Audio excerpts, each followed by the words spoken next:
हम अमन चाहते हैं मगर जुल्म के खिलाफ, गर जंग लाजमी है तो फिर जंग ही सही। हम आज यहां जय हिंद सभा के लिए साथियों इकट्ठा हुए हैं। अपनी गौरवशाली सेना के सम्मान में आज ये जो सभा आयोजित की गई है, वो न सिर्फ उनका हौसला बढ़ाने के लिए सभा आयोजित की गई है, बल्कि भारत की आजादी के बाद से लेकर के अब तक जो कुर्बानियां हमारे सेना के शहीदों ने, हमारे सेना के सिपाहियों ने, हमारे सेना के साथियों ने भारत की सरहदों की हिफाजत करते हुए दी है, उसको श्रद्धांजलि देने का, उसको नमन करने का, उसको खराज अकीदत पेश करने का दिन है। इसलिए आज ये सभा आयोजित की गई है। टूटने और बिखरने का चलन मांग लिया, टूटने और बिखरने का चलन मांग लिया। हमने हालात से शीशे का बदन मांग लिया।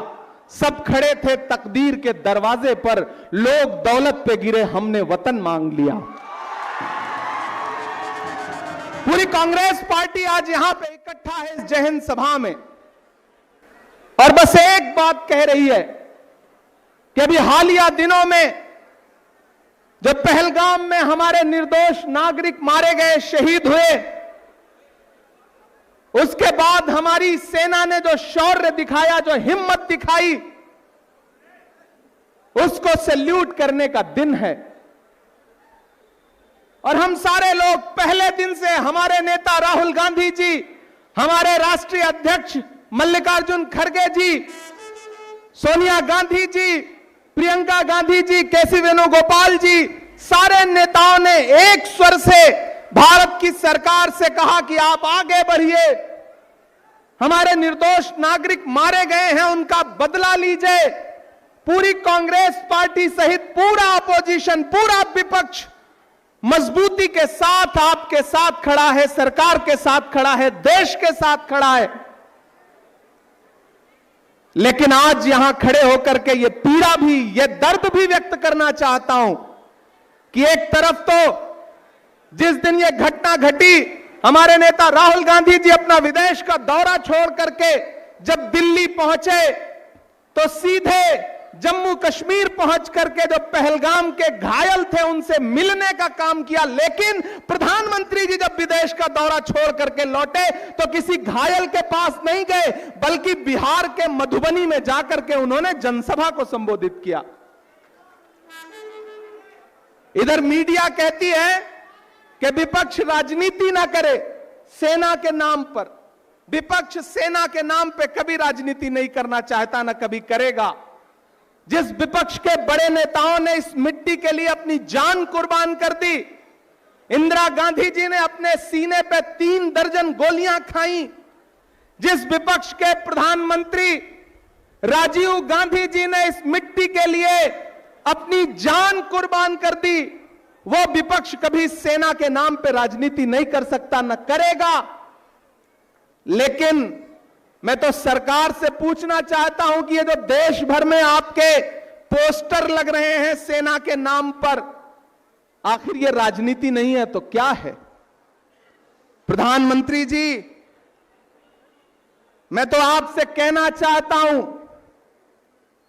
कि हमारी सेना के शौर्य को तो पूरा भारत सलाम कर रहा है, पूरी दुनिया सलाम कर रही है। जब पूरा भारत इस इंतजार में था कि पीओके हमारा होने वाला है, जब पूरा भारत इस इंतजार में था कि बलूचिस्तान अलग होने वाला है, ऐसे में अमेरिका में बैठे हुए फुफ्फा ने आपसे क्या कह दिया कि आपने सीज फायर का ऐलान कर दिया? जब पूरा देश उस पड़ोसी मुल्क के आतंक पर फायर था, गुस्से में था, ऐसे में कौन सी मजबूरी थी कि डीजीएमओ ने आपसे बात की, यहां बात की और एक झटके में सीज फायर हो गया। और सीज फायर का ऐलान आपने नहीं बल्कि अमेरिका में बैठे हुए ट्रंप फुफ्फा ने किया। भारत एक संप्रभु राष्ट्र है, हम वो हैं कि जब इंदिरा गांधी जी ने पाकिस्तान के 2 टुकड़े किए, बांग्लादेश बनाया, तो अमेरिका के प्रेसिडेंट निक्सन ने कहा कि आप अपने पैर वापस खींच लीजिए, अपनी सेनाएं पीछे बुला लीजिए, वरना हमारा 7वां बेड़ा तैयार है। तब उस लौह महिला आयरन लेडी इंदिरा गांधी जी ने निक्सन से कहा था कि 7वां नहीं, 8वां नहीं, 9वां नहीं, 10वां नहीं, जो बेड़ा भेजना हो भेज दो, भारत की सेनाएं अब पीछे नहीं हटेंगी जब तक पाकिस्तान के 2 टुकड़े नहीं कर देंगी। मैं आज सुन रहा था, प्रधानमंत्री जी गुजरात में गए हैं भाषण देने के लिए, और वहां कह रहे हैं कि उस समय इंदिरा गांधी जी ने 90,000 सैनिकों को छोड़ दिया, अगर मैं उस समय होता तो न छोड़ता। मैं प्रधानमंत्री जी को याद दिलाना चाहता हूं कि मोदी जी, आज तो आप ही प्रधानमंत्री हैं। जब पूरा देश इंदिरा गांधी को याद कर रहा है, ऐसे वक्त में आपके झारखंड का एक सांसद इंदिरा गांधी जी के व्यक्तित्व पर कीचड़ उछालने का काम कर रहा है। मैं नाम नहीं लूंगा, नहीं आप जान जाएंगे कि मैं निशिकांत दुबे की बात कर रहा हूं। जब पूरा देश एकजुट होकर के खड़ा है, तो विदेश में बैठ करके दुबे जी बार बार इंदिरा गांधी जी पे सवाल खड़ा कर रहे हैं। अरे दुबे जी, मोदी जी, इंदिरा गांधी जी के व्यक्तित्व को आप समझ नहीं पाएंगे। सारा लहू बदन का जमी को पिला दिया, मुझ पे वतन का कर्ज था मैंने चुका दिया। इंदिरा गांधी उस शख्सियत का नाम है कि बड़े बड़े राष्ट्र कह रहे थे कि पीछे हट जाओ। इंदिरा गांधी जी ने कहा कि जब भी भारत के जमीर और भारत के स्वाभिमान की बात आएगी, पूरी दुनिया एक तरफ खड़ी हो जाए, भारत एक तरफ खड़ा होगा, इंदिरा गांधी एक तरफ खड़ी होगी। मैं आज यहां इस जय हिंद सभा में खड़ा होकर के लौह महिला आयरन लेडी इंदिरा गांधी जी को सैल्यूट करता हूं, और सैल्यूट करता हूं पंडित जवाहरलाल नेहरू जी को। मुझे बहुत अफसोस के साथ कहना पड़ रहा है कि जो पहलगाम में निर्दोष मारे गए थे, न तो उनके परिवार से मिलने के लिए, पाकिस्तान की नापाक गोलाबारी के बाद जो पुंछ में हमारे नागरिक शहीद हुए, उनसे मिलने के लिए, ना सेना के जो जवान सरहदों की हिफाजत करते हुए शहीद हुए, उनके परिवारों के आंसू पोंछने के लिए, ना तो हमारे प्रधानमंत्री जी के पास समय है, न भाजपा के नेताओं के पास समय है। उल्टा उनको अपमानित करने की कोशिश की जा रही है। भाजपा के नेताओं में होड़ लगी है कि कौन कितना सेना को अपमानित कर सकता है। एक मंत्री मध्य प्रदेश में खड़ा होकर के कहता है कि कर्नल सोफिया कुरैशी तो आतंकियों की बहन। एक उनका उप मुख्यमंत्री कहता है कि भारत की सेना तो मोदी के चरणों में नतमस्तक है। एक उनका हरियाणा का सांसद कहता है कि जब गोली बरस रही थी पहलगाम में, तो जो वहां महिलाएं मौजूद थी, उन्होंने अगर हिम्मत दिखाई होती तो फिर उन आतंकियों की हिम्मत ना पड़ती। ये अपमान नहीं है तो और क्या है। साथियों, हम अमन चाहते हैं मगर जुल्म के खिलाफ। अगर जंग लाजमी है तो फिर जंग ही सही। ये जर की जंग है ना जमीनों की जंग है। ये जंग है बका के उसूलों के वास्ते। जो खून हमने नजर किया है जमीन को, वो खून है गुलाब के फूलों के वास्ते। लहू से होता फायदा, किस पे हिफाजत की जिम्मेदारी थी? हमारी किस पे हिफाजत की जिम्मेदारी थी? हुकूमत कहां हमारी थी? दरिंदे खून से कब तक हमारे खेलेंगे? हम और कब तक आतंकवाद झेलेंगे? बताओ अहले करम बंद क्यों नहीं? ये कदम बंद नहीं होता हमारे, या हर किससे करें हम अर्ज़े हाथ? जवाब किससे? हम सवाल करते हैं, बैठी है जो देशद्रोही का तमगा देने के लिए उसके पास टिकट तैयार है, तिरंगे की नफरत है, अपना झंडा पारा है। गांधी का कातिल अब भी जिनकी आंखों का तारा है। शर्मनाक इतिहास है जिनका अंग्रेजों से यारी का, वो अब हम बांट रहे हैं सर्टिफिकेट गद्दार इटकी वालों सबसे पहले तो मैं पूरे झारखंड को सलाम करूंगा, क्योंकि चुनाव के बाद पहली बार आपके बीच में आया हूं। पूरी ताकत लगा दिया था भारतीय जनता पार्टी ने यहां सरकार बदलने के लिए। आपके लोकप्रिय मुख्यमंत्री को जेल भेज दिया, सरकार को गिराने की साजिशें की गई, लेकिन उसके बावजूद आज जब मैं फ्लाइट में था तो पूर्व मुख्यमंत्री चंपई सोरेन जी भी उसी फ्लाइट से आ रहे थे। नहीं, मैंने उनसे कुछ नहीं, बस मैंने दुआ सलाम की, दुआ ही सलाम कर सकता हूं। सोचिए कितनी साजिशें की गई। Prem hospital and modular test tube baby centre पिछले 30 वर्षों से निरंतर आपकी सेवा करते हुए अब और भी बेहतर रूप में बिजली बम्बा बाईपास पे भी state of the art infrastructure, 24 घंटे इमरजेंसी एवं ICU, gynaecology, obstetrics, laparoscopic surgery, laser surgery, cosmetic surgery, infertility, paediatrics, NICU, trauma आदि एडवांस्ड सुविधाओं के साथ कैशलेस सुविधा उपलब्ध है। Prem hospital, inspiring healing, empowering lives, near Shoprix mall, बिजली बम्बा बाईपास, मेरठ। भला हो झारखंड की जनता का, जिसने दिल्ली के सपनों को खंड खंड कर दिया और झारखंड को बचा लिया। बड़ी कोशिशें थी, बड़ी साजिशें थी, बड़ी नफरतें थी। वो असम से एक मुख्यमंत्री यहां छोड़े गए थे जो सुबह शाम जिस भाषा का इस्तेमाल कर रहे थे वही भारतीय जनता पार्टी का चरित्र है। लेकिन यहां के आदिवासी भाइयों, मुस्लिम समाज के लोग, इसी समाज ने, महिलाओं ने, नौजवान ने, पिछड़ों ने, दलित भाइयों ने, सबने एक स्वर में कहा कि दिल्ली कितनी भी कोशिश कर ले, ये झारखंड है, ये भगवान बिरसा मुंडा की सरजमीन है। जब अंग्रेजों की दाल यहां नहीं गली तो यहां नए अंग्रेजों की दाल भी नहीं गलेगी। आपने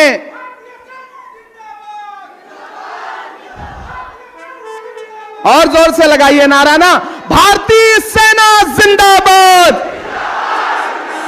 इंडियन आर्मी जिंदाबाद, भारतीय सेना जिंदाबाद, इंडियन आर्मी जिंदाबाद। ये आपके नारे, ये गगनचुंबी नारे इस बात के गवाह हैं कि कांग्रेस पार्टी के एक एक शख्स की रगों में गरम सिंदूर नहीं, भारत की मोहब्बत बहती है, यहां की वतन परस्ती का लहू बहता है। हम सेना के नाम पे राजनीति नहीं करते। राहुल गांधी जी ने जिस संजीदगी के साथ इस सरकार का इस मुद्दे पर समर्थन किया है वो बिरला है। वो अपने आप में इस बात का सबूत है और आने वाली नस्लें इस बात को याद रखेंगी। याद करिए, जब मुंबई में अटैक हुआ था उस समय यूपीए की सरकार थी, कुछ आतंकवादी पकड़े गए थे, हमारे लोग शहीद हुए थे। तब गुजरात के तत्कालीन मुख्यमंत्री जो आज भारत के प्रधानमंत्री हैं नरेंद्र मोदी जी, वहां प्रेस कॉन्फ्रेंस करने के लिए पहुंचे थे। आंसू नहीं पहुंचा था, उन्होंने राजनीति की थी, लेकिन पूरी कांग्रेस पार्टी पूरे जोश के साथ खड़ी है इस मुद्दे पर और सरकार से कहती रही कि आप आगे बढ़िए, नामो निशान मिटाइए आतंक का। लेकिन फिर वही एक दिन सीज फायर हो गया। पूरा देश अलग उम्मीद में था और सरकार ने ट्रंप चाचा के दबाव में सीज फायर कर दिया। अब इस पर भी सवाल पूछिए तो कहते हैं कि आप सवाल नहीं पूछ सकते। क्यों नहीं पूछ सकते? हम पूछेंगे। हम आतिशे सोजा में भी हक बात कहेंगे, कुंदन की तरह दहर में ताबिंदा रहेंगे। तारीख बताती है कि हर दौरे सितम में हम जिंदा थे, हम जिंदा हैं, हम जिंदा रहेंगे। हम सवाल तो पूछेंगे। झारखंड वालों, अमन का क्यों कोई पैगाम नहीं जाता है? अमन का क्यों कोई पैगाम नहीं जाता है? नफरतों पर कोई इल्जाम नहीं जाता है। आंख मूंदूं तो वही खून ज़दा मंजर है, मेरी आंखों से पहलगाम नहीं जाता है। लेकिन जब जब पहलगाम का जिक्र होगा तब तक हम सरकार से जरूर पूछेंगे कि वो 4 आतंकी जिन्होंने भारत के निर्दोष नागरिकों पर गोलियां बरसा करके उनका नाम पूछ करके उन्हें जान से मार दिया, वो चारों आतंकी कहां हैं? वो पकड़े गए या नहीं पकड़े गए? उनको मारा गया या नहीं मारा गया? और जब आप सीज फायर कर रहे थे तो आपने पाकिस्तान से और अमेरिका से यह क्यों नहीं कहा कि पहले वो 4 दरिंदे भारत के सुपुर्द किया जाए, उन्हें दिल्ली ला करके खुलेआम फांसी के फंदे पर लटकाया जाए, उसके बाद कोई सीज फायर होगा। मुझे अफसोस है कि आज तक सरकार यह बताने को तैयार नहीं है कि वो चारों दरिंदे कहां हैं जिन्होंने इस देश के 27 निर्दोष नागरिकों को गोली मार के हलाक किया। हम सवाल तो पूछेंगे, सवाल तो पूछना पड़ेगा साथियों, लेकिन इस पूरे घटनाक्रम ने एक बात और साबित की, पूरा देश एकजुट होकर के खड़ा किया, पूरे देश को इकट्ठा खड़ा किया। और जिस दिन टीवी पर पहली बार हमने बहन व्योमिका और बहन सोफिया कुरैशी को एक साथ देखा तो लगा कि राहुल गांधी जी का जो नारा है ना कि नफरत छोड़ो भारत जोड़ो, भारत को एकजुट करो, उधर पड़ोसी मुल्क की नापाक हरकतों ने हमें बांटने की साजिश की थी, लेकिन हम भारत के लोग, हम हिंदुस्तान के लोग इतनी एकजुटता के साथ पूरी दुनिया के सामने खड़े आए, नजर आए कि पड़ोसी मुल्क की हिम्मत नहीं पड़ी आगे बढ़ने की। लेकिन उन तस्वीरों ने एक संदेशा भी दिया। वो संदेशा यह था कि ये किसने कह दिया तुमसे कि बस पंचर बनाते हैं। कमजोर तालियों के साथ नहीं सुनना है इस बात को। यह किसने कह दिया तुमसे कि बस पंचर बनाते हैं, वतन पर हंस के जो कट जाएं ऐसे सर बनाते हैं।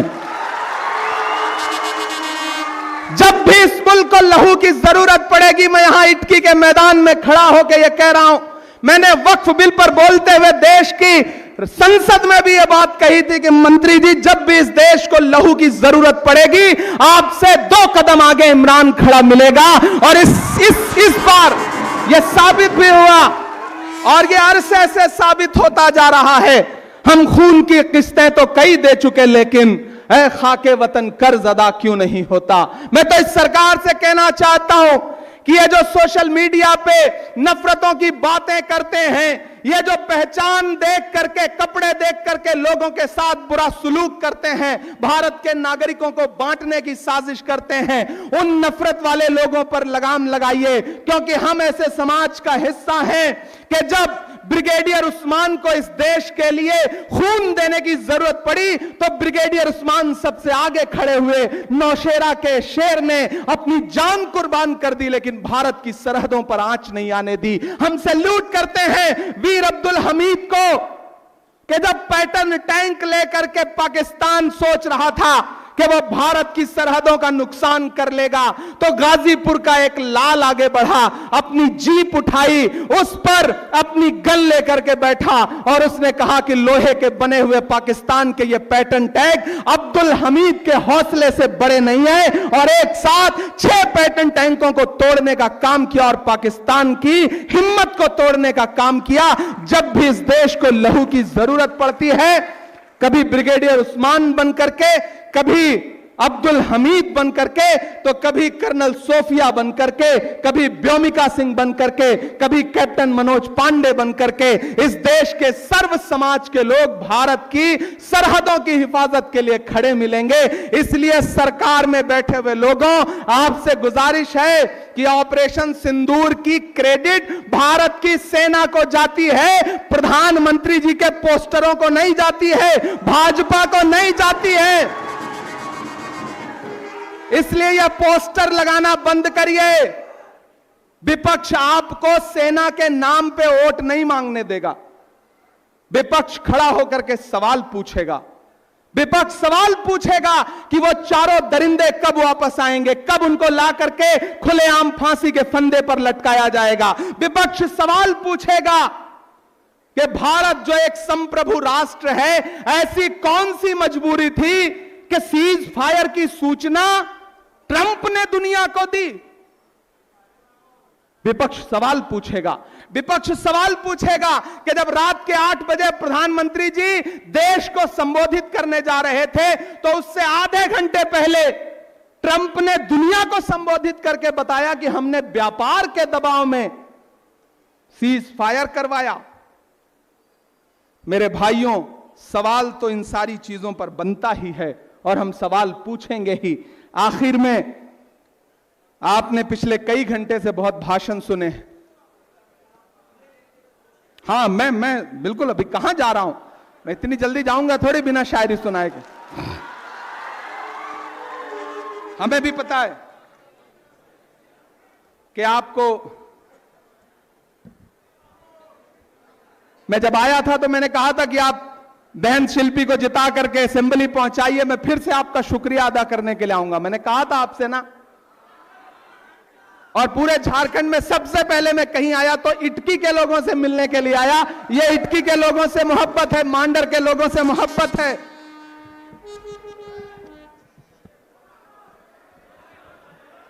मैं 4 मिसरे पढ़ता हूं।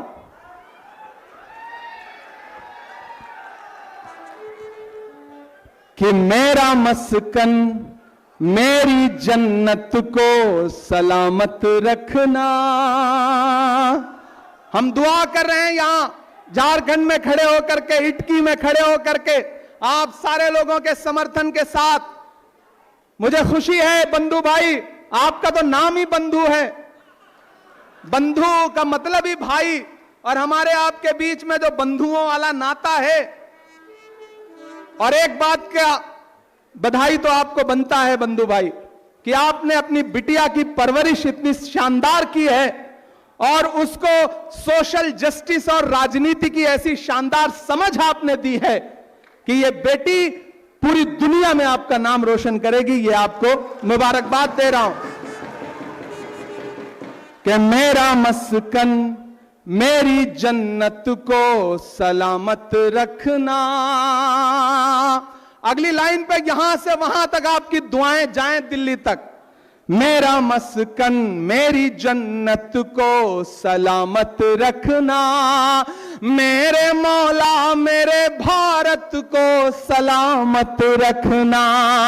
मेरा मस्कन मेरी जन्नत को सलामत रखना।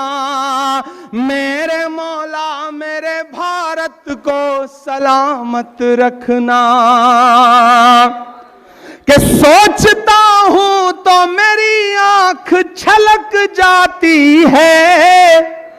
मुल्क से रूह का रिश्ता बड़ा जज्बाती है। अगली जो 2 लाइनें हैं, यहां मौजूद एक एक हाथ को कसम है, कोई खामोश नहीं रहेगा। कि सोचता हूं तो मेरी आंख छलक जाती है। मुल्क से रूह का रिश्ता बड़ा जज्बाती है। मेरे आका ने मदीने में कहा था ये कभी, अभी नहीं, अगली लाइन पे, कि सोचता हूं तो मेरी आंख छलक जाती है। मुल्क से रूह का रिश्ता बड़ा जज्बाती है। मेरे आका ने मदीने में कहा था ये कभी कि हिंद की सिमत से एक ठंडी हवा आती है।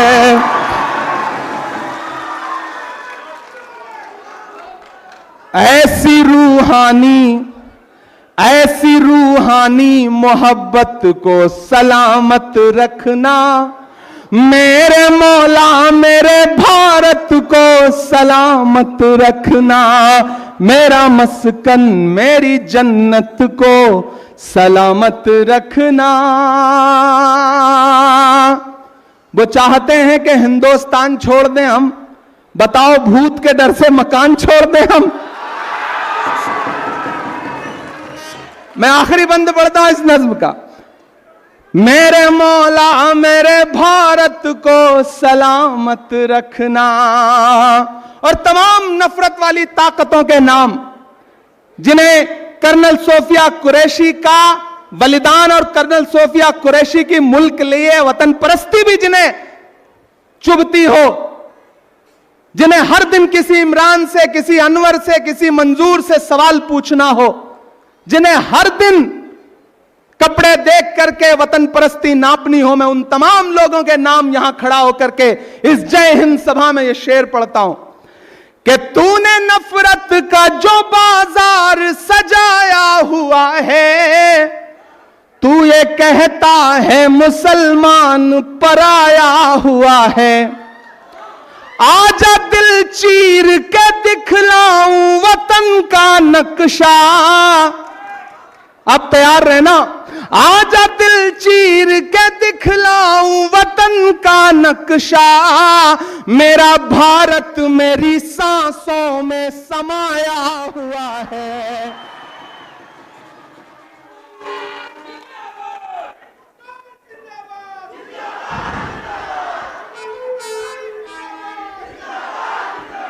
इतनी पाकीज़ा इबादत को सलामत रखना, मेरे मौला मेरे भारत को सलामत रखना, मेरा मस्कन मेरी जन्नत को सलामत रखना, मेरे मौला मेरे भारत को सलामत रखना।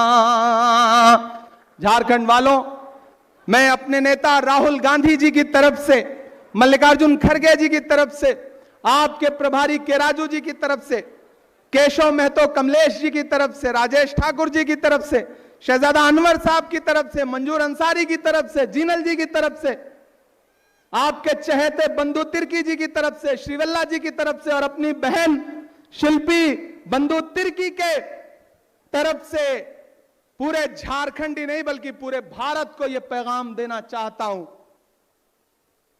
कि हम कल भी, हमारी पार्टी कल भी इस देश के लिए अपने शरीर का एक एक खून का कतरा लुटाने के लिए, कुर्बान करने के लिए तैयार थी, और आज भी हम सारे लोग इस देश की मिट्टी की मोहब्बत के लिए खड़े हैं। लेकिन सवाल तो पूछेंगे, सवाल तो पूछना पड़ेगा। मैं सवाल तो पूछूंगा प्रधानमंत्री जी से कि प्रधानमंत्री जी, आपके लिए चुनावी रैलियां ज्यादा जरूरी हैं या शहीदों का परिवार ज्यादा जरूरी है? मैं सवाल तो पूछूंगा, मैं सवाल जरूर पूछूंगा और वक्त पर पूछूंगा। वक्त पर पूछना ज्यादा जरूरी है। आने वाले दिनों में पूछेंगे तो देर हो जाएगी। वक्त की कीमत हम सारे लोगों को करनी चाहिए। जो अखबार सुबह 5 रुपए का एक मिलता है, वक्त निकल जाता है तो शाम को वही 5 रुपए का 1 किलो मिलता है। तो वक्त पर तो पूछना पड़ेगा। हम वक्त पर तो पूछेंगे साथियों, हम सवाल पूछेंगे। मुझे याद है कि राजू जी, मैं गया था छपरा जब शहीद इम्तियाज के परिवार से मिलने, तो उनका एक 25 साल का बेटा है जिसका नाम भी इमरान है। मैं जब उससे मिलने गया तो उसने अपने दोनों हाथों से मेरे दोनों हाथ पकड़े और रोते हुए कहा कि मेरे पापा इस देश की मिट्टी के लिए शहीद हो गए। मुझे अपने पापा पे बहुत प्राउड है, फख्र है। लेकिन इमरान साहब, हम ये भी कह रहे हैं कि अगर कल को इस देश के लिए मुझे भी अपनी कुर्बानी देनी पड़े तो मैं तैयार हूं। यह जज्बा है इस देश के बेटों का। मैं जब गया झंटू अली शेख के परिवार से मिलने तो उनका 10 साल का बेटा मुझसे रो के कहने लगा कि मेरे पापा चाहते थे कि मैं आईएएस बनूं। अगर मेरा एडमिशन सैनिक स्कूल में हो गया तो मैं अपने पापा की ख्वाहिश पूरी करूंगा और इस देश की सेवा करूंगा। जब मैं राम बाबू जी के परिवार के पास गया तो उनका परिवार भी रोते हुए यही कह रहा था कि हमारा एक बेटा तो शहीद हो गया, लेकिन अगर देश को जरूरत हो तो हमारे बाकी बेटे भी देश के लिए तैयार हैं। यही भारत है, यही हिंदुस्तान है। इसी का सपना लेकर के 4000 किलोमीटर राहुल गांधी जी चले थे, एक नारा लगाते हुए, मुझे नफरत के बाजार में मोहब्बत की दुकान खोलनी है।